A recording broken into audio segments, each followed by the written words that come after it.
చౌడేశ్వరి దేవి జయంతి ఉత్సవాల్లో పాల్గొన్న ఎమ్మెల్యే షాజహాన్ బాషా ఘన స్వాగతం పలికిన ఆలయ కమిటీ సభ్యులు.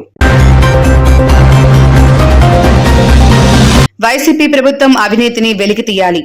పలమనేరు తెలుగుదేశం పార్టీ కార్యాలయంలో మాజీ సీఎం కిరణ్ కుమార్ రెడ్డి పిలుపు. మదనపల్లి సబ్ కలెక్టర్ కార్యాలయంలో జరిగిన ప్రభుత్వ రికార్డులు కాల్చివేతను నిరసిస్తూ ఆదివారం భూ బాధితులతో కలిసి సమీక్ష నిర్వహించిన సిపిఐ నేతలు బాధ్యులను కఠినంగా శిక్షించాలని డిమాండ్. కార్యకర్తలే నా ప్రాణం.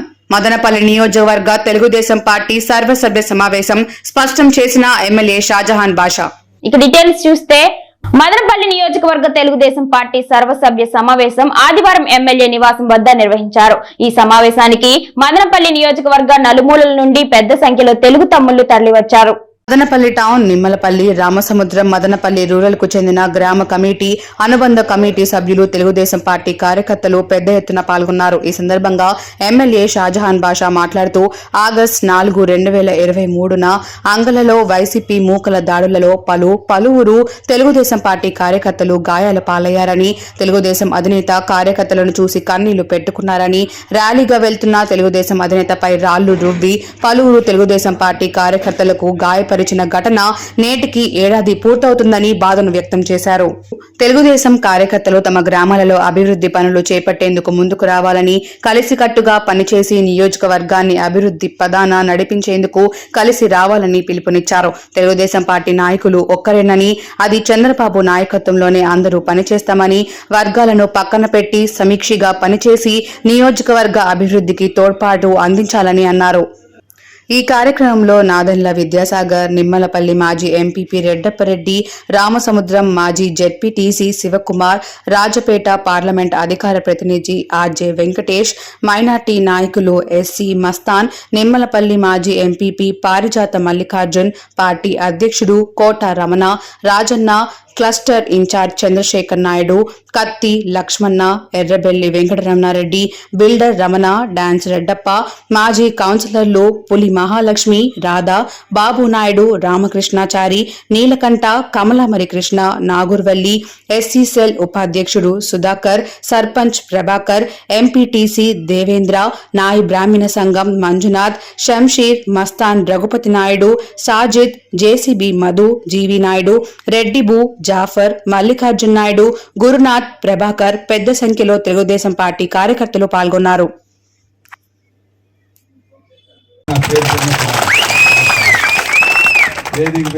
మీరు ముందర కూర్చున్న మీరు నేను ఎంత, మీరు కూడా అంతే. దీంట్లో రెండో మాటే లేదు. అందుకోసం ఈరోజు వాస్తవం ఏమన్నా అంటే 1-to-1 మాట్లాడదామని నేను ప్రోగ్రాం పెట్టుకున్నాను. అందరికీ వ్యక్తిగతంగా ఒక్కొక్కరికి పిలిచి మాట్లాడి వాళ్ళ సమస్యలు విందాము. వాళ్ళ ఏ అవసరాలు ఉన్నా ఏదన్నా మనం చూస్తాము. చాలామంది 15 సంవత్సరాల నుంచి నాయకత్వం లేదు, ఎన్నో కష్టాలు ఉన్నాయి, ఎన్నో ఒడిదుడుకుల్లో ఎదుర్కొన్నారు, ఎన్నో క్రిమినల్ కేసుల్లో ఎదురుపడినారు. ఇవే కాకుండా ఎన్నో అవమానాలు కూడా పడినారు. ఇవన్నీ చూసిన తర్వాత అందరితో మాట్లాడదాం అనుకున్నాము. ఇప్పుడు పెద్దలందరూ చెప్పినట్లు తప్పకుండా ప్రతి మండలం వైజ్, టౌన్ వైజ్ సపరేట్గా పెట్టి ఒక్కొక్క రోజు డేట్ ఇచ్చి సపరేట్గా ఒకరికొకరికి పిలిచి మాట్లాడి వాళ్ళ సమస్యలు ఏమున్నా విని దాన్ని పరిష్కారం అవుతుంది.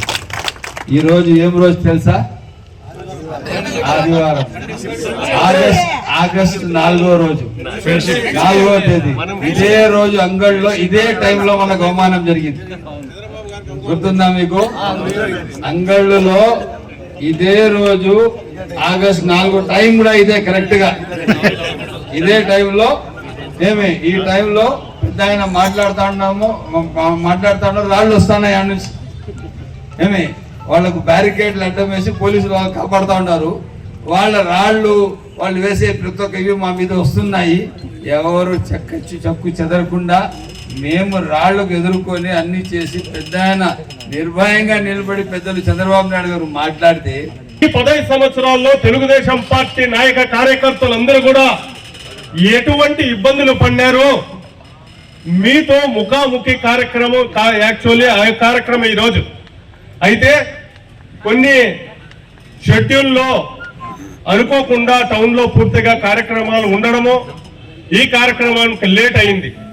అయితే ఆర్జే వెంకటేష్ గారు కూడా ఇంతకు ముందు చెప్పినట్టు మేము కూడా సార్ నెక్స్ట్ కార్యకర్తలు, నాయకులు, అభిమానులకు మీరు టౌన్ మట్టుకే ఒకరోజు పెట్టండి. మండలాలు మదనపల్లి మండలము, నిమ్మలపల్లి మండలము, రామసముద్రం మండలము ఒక్కొక్క రోజు పెడితే మీకు ఆ గ్రామాలు విడివిడిగా మాట్లాడితే దాంట్లో ఉండే నాయకులు, కార్యకర్తలు దగ్గరగా పరిచయం అవుతారు. వాళ్ళతో వాళ్ళ కష్టాలు చెప్పుకుంటారు. వాళ్ళు మీతో ఎట్లా నడుచుకోవాలా, ఎట్లా ముందుకు పోవాలా అనేది మీకు అర్థమవుతుంది. అయితే కార్యకర్తల యొక్క మనోభావాలు తెలుసుకొని వాటికి అనుగుణంగా పార్టీని ముందుకు తీసుకెళ్లడానికి కంకణబద్దులై ఉన్నటువంటి నేపథ్యంలో ఈరోజు 2వ రోజు ప్రోగ్రాం జరుగుతోంది. కార్యకర్తలు అనేటటువంటి వాళ్ళు ఇంతకుముందు కాసింబాయి చెప్పినట్టు కార్యకర్తలు అనేటటువంటి వాళ్ళు లేచి మీ సమస్యల్ని శాసనసభ్యులకు చెప్పుకొని సమస్యలు పరిష్కరించుకోవడానికి ఈ అవకాశాన్ని ఉపయోగించుకుంటారని తెలియజేసుకుంటూ జై తెలుగుదేశం, జై చంద్రబాబు, జై షాజహాన్ బాషా. కార్యకర్తలుగా మన పని దొరకపోతే మనం బాధపడాలి. ఎమ్మెల్యే అయిన తర్వాత అందరికీ ఎమ్మెల్యే, అన్ని పార్టీలకి ఎమ్మెల్యే కాబట్టి వాళ్ళు ఎవరో చేసుకుంటున్నారు పనిని బాధపడాల్సిన పనిలా. మీ పని దొరకపోతే ఖచ్చితంగా మనందరం కలిసి కూర్చొని మాట్లాడి చేసుకుందాం. ఇంకా ఒక గురుతర బాధ్యత కార్యకర్తల మీద ఉంది. ఈ రోజు తెలుగుదేశం పార్టీ అధికారంలోకి వచ్చిన తర్వాత ఆర్థిక పరిస్థితి లోటులో ఉన్నా కూడా క్లిష్ట పరిస్థితిలో ఇచ్చిన మాట నిలబెట్టుకుంటున్నాడు మన నాయకుడు చంద్రబాబు నాయుడు గారు. పింఛన్లు ఇవ్వడంలో కాదు, ఈ రోజే మొన్ననే షాజహాన్ గారు మొత్తం ఈ రోజు 2-3 మీటింగులు పెట్టుకున్నాం కార్యకర్తలతో. మన నాయకులు షాజహాన్ బాషా గారు కార్యకర్తలకు అధిక ప్రాధాన్యం ఇచ్చేటువంటి మొదటి వరుసలో ఉండేటువంటి వ్యక్తి.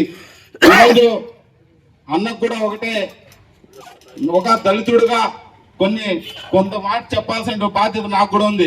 ఎందుకంటే ఆయన గెలుపులో నా పాత్ర కూడా ఉంది. కాబట్టి మీరు తెలుగుదేశం పార్టీ కార్యకర్తలను కాపాడుకుంటే మంత్రిగా 20 సంవత్సరాలు మీరే ఎమ్మెల్యేగా మదనపల్లి ప్రతి కార్యకర్తకు 3 ప్లేసుల్లో వెనకేసుకొస్తే జీవితాంతం తెలుగుదేశం పార్టీకి యూనిట్ ఉంటారు. 1 పోలీస్ స్టేషన్, 2 రెవెన్యూను, 3వది వచ్చి హాస్పిటల్. ఈ 3 ప్లేసుల్లో మంచి ఇస్తే ఖచ్చితంగా తెలుగుదేశం పార్టీ ఎప్పుడు కూడా మీతో ఎన్ని వేళ మీ ఇంటి ఉంటారని సభాముగా తెలియజేసుకుంటాను. మర్చిపోకుండా ప్రతి ఒక్క కార్యకర్తను కూడా తెలుగుదేశంలో పార్టీలో శ్రమతో మిమ్మల్ని గెలిపించారని మీరు గుర్తించుకొని ఇప్పుడు వచ్చే నామినేట్ పోస్టుల్లో కూడా వారిని ప్రత్యేకంగా మీరు పోస్టులు భర్తీ చేయాలని కోరుకుంటూ, మీరు ఈ ఎమ్మెల్యే పదవిలో ఉన్నంత కాలము మీ వెంట మేము నడుస్తాము. రానున్న కాలంలో కూడా మిమ్మల్ని మేము గెలిపించుకుంటాము. మేము ఎప్పుడు ఎవరికి భయపడేది కాదు. ఎందుకంటే తెలుగుదేశం పార్టీ ఏంటంటే అది ఒక్క తెలుగుదేశం పార్టీ కార్యకర్తగా తెలుసు. అక్కడ బొగడ వచ్చే వాళ్ళకి ఎవరు ఎమ్మెల్యే గారు మరి షాజహాన్ బాషా గారు ఆయన చెప్పిన మాట ప్రకారము ప్రతి నెల ఇక్కడ సమావేశం చేస్తామని మొన్న నెలనే మాట్లాడినాడు. అదే భావంతోనే ఇప్పుడు మనం అనుకుంటున్నాం. ఇంకా రాబోయే రోజుల్లో కూడా ప్రతి మండలానికి ఎమ్మెల్యే గారు వచ్చి మన బాగోగులను, మండల పరిస్థితులను గమనించుకొని ధర్మమే మనల్ని కాపాడుతుంది. ఎందుకు ఈ రోజు వైసీపీకి గెత్తుపట్టింది అనేది ఒకసారి అందరికీ తెలిసిన విషయం ఇది. వాళ్ళు 4 తప్పులు చేసినారు కాబట్టి మనకి ఇప్పుడు అవకాశం వచ్చింది. మనం కూడా తప్పు చేయకపోతే మనము ఏదో ఫీల్ అయినట్లు తగ్గిపోయినట్లు కాదు. వాళ్ళు జరిగింది పరాభావాన్ని గుర్తుంచుకొని మనం భవిష్యత్తులో అలాంటి తప్పులు చేయకుండా కొద్దిగా బ్యాలెన్స్గా ఉండిపోతే పార్టీ భవిష్యత్తు ఇంకా 10 కాలాల పాటు బాగుంటుంది. ఇది నా తొగట వీర క్షత్రియుల కులదైవం చౌడేశ్వరి మాత జయంతి ఉత్సవ సందర్భంగా నీరుగట్టువారిపల్లిలో వెలసిన చౌడేశ్వరి ఆలయంలో నిర్వహించిన ప్రత్యేక పూజలు మదనపల్లి ఎమ్మెల్యే షాజహాన్ బాషా పాల్గొన్నారు. సభ్యుల ఆహ్వానం మేరకు ఎమ్మెల్యేకి కమిటీ సభ్యులు ఘన స్వాగతం పలికారు. ప్రత్యేక పూజలు నిర్వహించిన అనంతరం ఆలయ కమిటీ ఆధ్వర్యంలో నిర్వహించిన అన్న సంతర్పణ కార్యక్రమంలో ఎమ్మెల్యే పాల్గొని భక్తులకు భోజనం వడ్డించారు. ఏసీ గోడౌన్ వెనక వైపున వెలిసిన చౌడేశ్వరి ఆలయంలో నిర్వహించిన చౌడేశ్వరి మాత జయంతి వేడుకలలో పాల్గొన్న ఎమ్మెల్యే ప్రత్యేక పూజలు నిర్వహించి భక్తులకు శుభాకాంక్షలు తెలియజేశారు. ఈ కార్యక్రమంలో పెద్ద సంఖ్యలో ఆలయ కమిటీ సభ్యులు, తెలుగుదేశం పార్టీ కార్యకర్తలు పాల్గొన్నారు. మదనపల్లి పట్టణంలోని స్థానిక అమ్మ చెరువు మిట్ట శ్రీవారి నగర్ లో తెలుగుదేశం నాయకులు టీటీడీ కృష్ణ పిలుపు మేరకు భరత్, దీపికల కుమారుడు సుశాంత్ పుట్టినరోజుకు హాజరైన ఎమ్మెల్యే షాజహాన్ బాషా. మదనపల్లి పట్టణంలోని శ్రీవారి నగర్ లో భారత్, దీపకల కుమారుడు సుశాంత్ పుట్టినరోజు సందర్భంగా మదనపల్లి ఎమ్మెల్యే షాజహాన్ బాషా ముఖ్య అతిథిగా విచ్చేసి చిరంజీవి సుశాంత్ ను ఆశీర్వదించాడు. ఇటువంటి పుట్టినరోజులు మరెన్నో జరుపుకోవాలని, కలియుగ దైవం వెంకటేశ్వర స్వామి ఆశీస్సులు శశాంక్ పై మెండుగా ఉండాలని ఎమ్మెల్యే షాజహాన్ బాషా ఆశీర్వదించారు. ఈ కార్యక్రమంలో మదనపల్లి పట్టణ ఉపాధ్యక్షులు ఎర్రపల్లి వెంకటరమణారెడ్డి, 1వ వార్డు ఇన్ఛార్జ్ మల్లికార్జున్ నాయుడు, 1వ వార్డు అధ్యక్షులు డాన్స్ రెడ్డప్ప, రఘుపతి నాయుడు, సురేందర్ రెడ్డి, వెమ్మయ్య, టీఎన్ఎస్ఎఫ్ ప్రభాకర్, కోనా భాస్కర్, బిల్డర్ రామకృష్ణ, నక్కింటి మోహన్, మంజుల శ్రీనివాసులు, గుత్తికొండ త్యాగరాజు మరియు గ్రీన్ హార్ట్ స్వచ్ఛంద సేవా సంస్థ సభ్యులు పాల్గొన్నారు. మదనపల్లి పట్టణంలోని శ్రీవారి నగర్ లో భారత్, దీపకల కుమారుడు సుశాంత్ పుట్టినరోజు సందర్భంగా మదనపల్లి ఎమ్మెల్యే షాజహాన్ బాషా ముఖ్య అతిథిగా విచ్చేసి చిరంజీవి సుశాంత్ ను ఆశీర్వదించాడు. ఇటువంటి పుట్టినరోజులు మరెన్నో జరుపుకోవాలని, కలియుగ దైవం వెంకటేశ్వర స్వామి ఆశీస్సులు శశాంక్ పై మెండుగా ఉండాలని ఎమ్మెల్యే షాజహాన్ బాషా ఆశీర్వదించారు. ఈ కార్యక్రమంలో మదనపల్లి పట్టణ ఉపాధ్యక్షులు ఎర్రపల్లి వెంకటరమణారెడ్డి, 1వ వార్డు ఇన్ఛార్జ్ మల్లికార్జున్ నాయుడు, 1వ వార్డు అధ్యక్షులు డాన్స్ రెడ్డప్ప, రఘుపతి నాయుడు, సురేందర్ రెడ్డి, వెమ్మయ్య, టీఎన్ఎస్ఎఫ్ ప్రభాకర్, కోనా భాస్కర్, బిల్డర్ రామకృష్ణ, నక్కింటి మోహన్, మంజుల శ్రీనివాసులు, గుత్తికొండ త్యాగరాజు మరియు గ్రీన్ హార్ట్ స్వచ్ఛంద సేవా సంస్థ సభ్యులు పాల్గొన్నారు. పొన్నూరుపాలెం పంచాయతీ రామిరెడ్డిపల్లికి చెందిన వేణుగోపాల్ సొసైటీ కాలనీలోని తన కార్యాలయంలో ఏర్పాటు చేసిన కార్యక్రమానికి ముఖ్య అతిథిగా పాల్గొనడానికి విచ్చేసిన మదనపల్లి ఎమ్మెల్యే షాజహాన్ బాషాకు ఎన్టీఆర్ కూడలిలో ఘన స్వాగతం పలికారు. ఎన్టీఆర్ విగ్రహానికి పాలాభిషేకం నిర్వహించిన అనంతరం జేసీబీ వేణుగోపాల్ కార్యాలయానికి విచ్చేసిన ఎమ్మెల్యే షాజహాన్ బాషాకు జేసీబీలతో పుష్పవర్షంతో స్వాగతం ఏర్పాట్లు చేపట్టారు. పెద్ద ఎత్తున బాణాసంచాలు పేలుస్తూ నాయకుడికి ఘన స్వాగతం పలికారు. ఈ కార్యక్రమంలో వేణుగోపాల్ కుటుంబ సభ్యులతో పాటు నాదెళ్ల శివప్రసాద్, కురువ సంఘ రాష్ట్ర నాయకులు బెల్లే రెడ్డి ప్రసాద్, షంషీర్, జేసీబీ ఈశ్వర్ నాయుడు, ఆర్ఆర్ వీధి బాబా, నాయి బ్రాహ్మణ సంఘం మంజునాథ్, నిమ్మలపల్లి మాజీ ఎంపీపీ రెడ్డప్పరెడ్డి, పారిజాత మల్లికార్జున, కోట రమణ, గురునాథ్ యాదవ్, చెన్ననాయుడు, జీవి నాయుడు, రెడ్డిబు, సికిందర్, గోపినాయుడు, తెలుగు యువత వరుణ్, రమణ, వాసు, బండి అమర, కురువంక మాజీ సర్పంచ్ మోహన్, క్లస్టర్ ఇన్ఛార్జ్ వినోద్ కుమార్, చందు, పెద్ద సంఖ్యలో తెలుగుదేశం పార్టీ కార్యకర్తలు పాల్గొన్నారు. పలమనేరు తెలుగుదేశం పార్టీ కార్యాలయంలో ఎమ్మెల్యే అమర్నాథ్ రెడ్డిని మాజీ ముఖ్యమంత్రి కిరణ్ కుమార్ రెడ్డి మర్యాదపూర్వకంగా కలిశారు. ఈ సందర్భంగా ఆయన మాట్లాడుతూ రాజకీయాల్లో నల్లారి, నూతన కాల్వ కుటుంబాలు ప్రత్యర్థులుగా ఉన్నా కానీ 2 కుటుంబాల మధ్య చాలా సన్నిహిత్యం ఉండేదన్నారు. ప్రస్తుతం ఇద్దరు ఒకే కుటుంబంలో ఉండటం సంతోషం కలిగిస్తుందన్నారు. ప్రజలు అవినీతి పాలనకు చరమగీతం పాడి కూటమికి అత్యధిక మెజారిటీ అందించారని, చంద్రబాబు ఎన్నికలకు ముందు ఇచ్చిన హామీలను ప్రతి ఒక్కటి నెరవేర్చాలని కోరుతున్నామన్నారు. వైసీపీ ప్రభుత్వంలో జరిగిన అవినీతిని వెలికితీసి ప్రజలకు న్యాయం చేయాలని రాష్ట్ర ప్రభుత్వాన్ని కోరుతున్నామన్నారు. కేంద్ర ప్రభుత్వం రాజధాని నిర్మాణానికి, పోలవరం నిర్మాణానికి ఆర్థిక సహాయం అందిస్తున్నదని తెలిపారు. మాకున్న స్నేహం, మేమిద్దరం కలిసి లెజిస్లేటర్స్గా చాలా సంవత్సరాల నుంచి సంబంధాలు ఉన్నాయి. ఎప్పుడు కూడా రాజకీయాల్లో మేము ప్రత్యర్థులుగానే ఉన్నాం, కానీ మా పర్సనల్ రిలేషన్షిప్ ఎప్పుడు కూడా వేరేగా ఉండేది. పరస్పర గౌరవం ఇచ్చుకునేవారు, వారు చేసే పనులని అప్రిషియేట్ చేసేవారు. ఇప్పుడు అదృష్టవశాత్తు దురదృష్టవశాత్తు ఇద్దరు ఒకటే కూటమికి రావటం జరిగింది. మొట్టమొదటి ఎలక్షన్ ఒకటే కూటమిలో ఉండి పెద్ద ప్రజలు ఇచ్చిన మ్యాండేట్.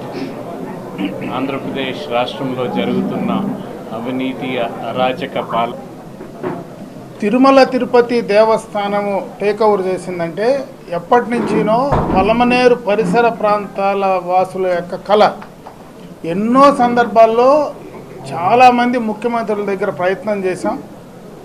ఎప్పుడు జరగంది కిరణ్ కుమార్ రెడ్డి గారు ముఖ్యమంత్రిగా, నేను కూడా ఆ రోజు శాసనసభ్యుడిగా నేను ఆయన కోరింది అది ఒక్కటే. ఎందుకంటే నాకు అది అవసరం, మీరు దయచేసి ఇది చేసి ఇవ్వండి అని అడిగితే ఇమ్మీడియట్గా దాన్ని టేకప్ చేసి ఈరోజు టీటీడీ ద్వారా ఆ టెంపుల్ డెవలప్ అవుతా ఉందంటే కిరణ్ కుమార్ రెడ్డి వల్లనే ఈరోజు. అది ఈ సందర్భంగా నియోజకవర్గానికి కావచ్చు, మన ప్రాంత ప్రజలందరూ కూడా ఆయన్ని ఎప్పుడు కూడా గుర్తుపెట్టుకోవాలని చెప్పి తెలియజేసుకున్నాం.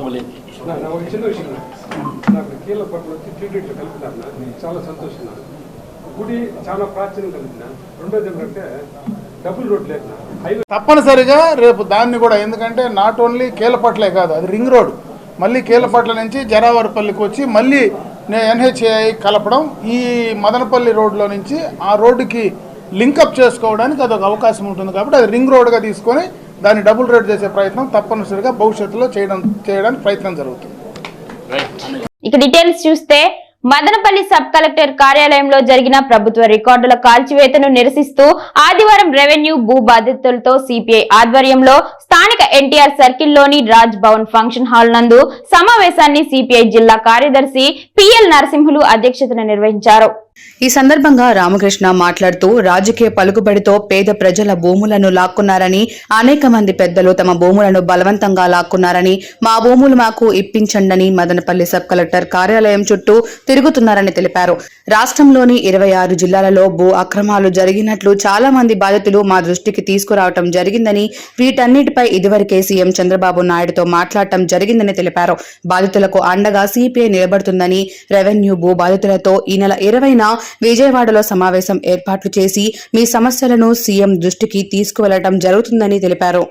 బాధితులకు న్యాయం జరిగే వరకు పోరాటాన్ని కొనసాగిస్తామన్నారు. సిపిఐ రాష్ట్ర కార్యదర్శి వర్గ సభ్యులు జి ఈశ్వరయ్య మాట్లాడుతూ మదనపల్లి రెవెన్యూ డివిజన్ పరిధిలో రెవెన్యూ అధికారులు, భూ కబ్జాదారులు కలిసి రాజకీయ అండదండలతో 1000 ఎకరాలకు పైగా ప్రభుత్వ భూములు, వాగులు, వంకలు, చెరువులు కబ్జాలు చేశారని, ఈ నేపథ్యంలోనే వీరు ప్రభుత్వ రికార్డులను పూర్తిగా దగ్నం చేశారన్నారు.